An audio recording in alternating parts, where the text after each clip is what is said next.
दोस्तों, हर वर्ष देश के लगभग 25 लाख छात्र एक परीक्षा देते हैं जिसका नाम है नीट यूजी।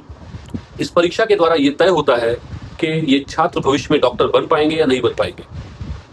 लेकिन साल 2024 और 2026 में इन परीक्षा में पेपर लीक की घटना सामने आई, जिसके बाद एक बहुत बड़ा आंदोलन हुआ और इसके फलस्वरूप देश के शिक्षा मंत्री को इस्तीफा देना पड़ा। आइए हम पूरी घटना को विस्तार से जानते हैं। दोस्तों, नीट यूजी का फुल फॉर्म है national eligibility cum entrance test under graduate. इस टेस्ट का आयोजन एमबीबीएस, बीएचएमएस, बीयूएमएस, बीएएमएस और बीडीएस जैसी डॉक्टरी की पढ़ाई के लिए किया जाता है। देश भर में करीब एमबीबीएस की 1,10,000 सीटें इस समय उपलब्ध है। सन 2013 में एमबीबीएस की सीट्स की संख्या मात्र 50,000 थी। पिछले 10 साल में इन सीट को 2.5 गुना बढ़ाया गया है। हर साल लगभग 24 लाख छात्र इन परीक्षाओं को देते हैं। पहले ये टेस्ट अलग अलग राज्यों में अलग अलग बोर्ड्स के द्वारा, जैसे सीबीएसई बोर्ड, यूजीसी बोर्ड, इनके द्वारा कराया जाता था। लेकिन नवंबर 2017 में एक एनटीए नेशनल टेस्टिंग एजेंसी की स्थापना करी गई और उसके ऊपर इन बड़ी परीक्षाओं जो कि राष्ट्र स्तर की होती थी, इनको कराने की जिम्मेदारी डाली गई। इन राष्ट्र स्तर की परीक्षाओं का एक स्टैंडर्ड सेट हो गया कि एक यूनिफॉर्म स्टैंडर्ड पे ये परीक्षाएं होगी और बाकी ये जो दूसरे बोर्ड्स है, सीबीएसई बोर्ड और यूजीसी बोर्ड, ये अपने एकेडमिक कामों पर ध्यान देने लगी और इन पे काम का बोझ थोड़ा कम हुआ। नेशनल टेस्टिंग एजेंसी यानी कि एनटीए एक मिनिस्ट्री ऑफ एजुकेशन के अंतर्गत आने वाली ऑटोनोमस बॉडी है। ऑटोनोमस बॉडी का मतलब ये होता है कि ये अपने फैसले यानी कि जो इसका करिकुलम है और उनके बेस पर जो परीक्षाएं लेनी है, इन सारे फैसले ये खुद लेती है। और बड़ी बड़ी परीक्षाएं जैसे नीट की परीक्षा और इंजीनियरिंग के लिए जेईई मेंस की परीक्षा यही एजेंसी कराती है। लेकिन पिछले कुछ सालों से पेपर लीक की घटनाएं सामने आने की वजह से एनटीए की कार्यशैली पर, इसकी ट्रांसपेरेंसी पर लोगों को शक होने लगा और ये विवादों के घेरे में आने लगी। तो आती है नीट यूजी परीक्षा 2024। 5 मई 2024 को ये परीक्षा कराई गई और इसमें लगभग देश भर के 24 लाख अभ्यर्थियों ने हिस्सा लिया।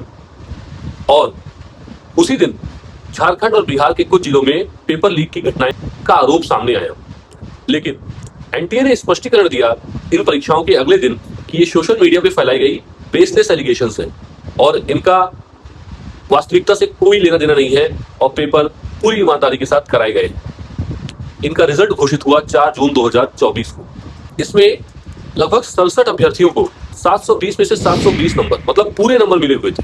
पिछले सालों में केवल 2 या 3 लोगों को ही ऐसा होता था और 650 से 680 नंबर पाने वालों की संख्या बहुत बढ़ गई थी। तो इससे अभिभावक और स्टूडेंट्स ने इन परीक्षाओं की निष्पक्षता पे सवाल उठाए। बाद में एनटीए ने इस मामले में भी स्पष्टीकरण ये दिया कि 1563 अभ्यर्थी जो परीक्षाओं में लेट आए थे, इनको समय कम मिला तो उनको ग्रेस मार्क दिया गया। और फिजिक्स का क्वेश्चन ऐसा आया था जिसमें 2 आंसर सही थे तो उसके लिए ग्रेस मार्क दिए गए। बाकी पेपर आसान आया था इसलिए नंबर इतने ज्यादा आए। लेकिन एनटीए की इस स्पष्टीकरण से स्टूडेंट्स सेटिस्फाई नहीं हुए और उन्होंने आरोप लगाना और विवाद करना जारी रखा। इसके बाद सुप्रीम कोर्ट ने ये जितने अभ्यर्थी ग्रेस मार्क पाए थे, इनके ग्रेस मार्क को कैंसिल करा और फिर इनकी परीक्षा भी रद्द कर दी। नीट की परीक्षा रद्द नहीं की, केवल 1563 अभ्यर्थियों को रीटेस्ट देने को कहा गया। यानी कि नीट की परीक्षा 2024 में रद्द नहीं की गई थी। बाद में सीबीआई जांच में राजस्थान और बिहार के कुछ जिले में पेपर लीक के मामले सामने आए और इस पर एनटीए के उस समय के डायरेक्टर जनरल सुबोध कुमार सिंह को बर्खास्त कर दिया गया और पार्लियामेंट में public examinations prevention of unfair means act 2024 को पास किया गया, जिसमें पेपर लीक कराने वाले लोगों को कठोर दंड के प्रावधान किए गए। इसके अलावा हमारे education minister mister Dharmendra Pradhan ने इसरो के चेयरमैन के राधाकृष्णन की अध्यक्षता में एक कमेटी का गठन किया। इस कमेटी को ये जिम्मेदारी सौंपी गई कि पेपर लीक ना हो और पेपर पूरी ईमानदारी से कराए जाए। इसके लिए इनके सुझाव मांगे, जो इन्होंने नवंबर 2024 में एजुकेशन मिनिस्ट्री को सौंपा। इस रिपोर्ट में 101 पॉइंट के सुझाव दिए गए थे, जिसको धीरे धीरे एजुकेशन मिनिस्ट्री ने परीक्षाओं को आयोजन करने में लागू करने की योजना बनाई। और फिर आता है सन 2026 और इस बार नीट यूजी की परीक्षा 3 मई 2026 को आयोजित करी गई। इसमें भी 22 लाख अभ्यर्थियों ने मेहनत से पढ़ाई करके इस पेपर को दिया था।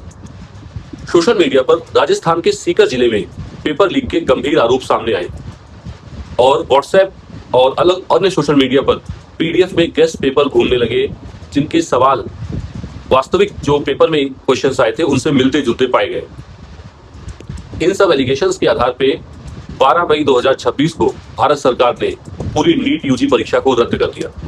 22 लाख अभ्यर्थी इस भारत सरकार के निर्णय से प्रभावित हुए थे, लेकिन भारत सरकार ने नीट यूजी की परीक्षा 21 जून 2026 को दोबारा कराने की योजना बनाई।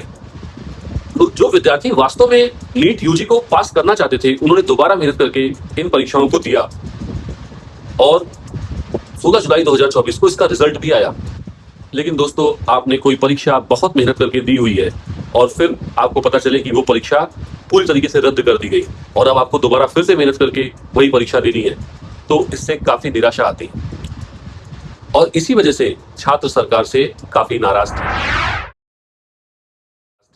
दोस्तों, इस पेपर लीक के मुद्दे पर जब सीबीआई जांच कराई गई तो जिन अपराधियों का नाम सामने आया है वो एमटीए के सब्जेक्ट एक्सपर्ट्स हैं, जैसे पीवी कुलकर्णी, ये केमिस्ट्री के टीचर हैं, मनीषा गुरुनाथ मंधारे, ये बायोलॉजी की टीचर हैं, मनीषा संजय हवलदार, ये फिजिक्स की टीचर हैं। इन लोगों के नाम सामने आए हैं और इसके अलावा सप्लायर्स हैं, कुछ मिडिलमैन हैं और कोचिंग सेंटर चलाने वाले कुछ लोग हैं, जिन लोगों के नाम इसमें सामने आए हैं। कुल मिला के 13 लोग हैं जिनके ऊपर चार्जशीट दायर की गई है और इनको अरेस्ट भी करा गया है।